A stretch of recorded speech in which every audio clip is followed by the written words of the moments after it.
जर एखादी व्यक्ती तुम्हाला मुद्दाम टाळत असेल तर काय करावे? त्या व्यक्तीकडे तुमचे काम असेल तर तुम्हाला चिवटपणा दाखविणे भाग आहे. ती व्यक्ती तुमच्याकडे का दुर्लक्ष करते हेही महत्त्वाचे आहे.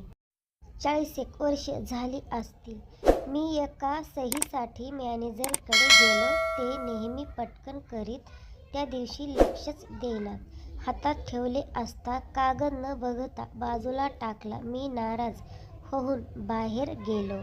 नंतर त्यांनी मला बोलावून पाठविले. कागद मागून घेऊन सही केली आणि परत दिला. मी काहीच बोललो नाही. मी बराच तरुण होतो व ते चांगले वयस्कर होते. मला म्हणाले, "अरे जरा डोके वापर."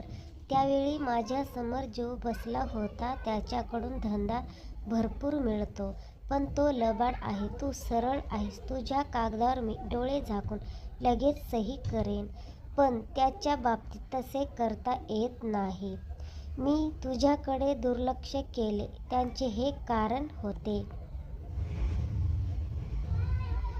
त्यानंतर मी माझे वागणे बदलले.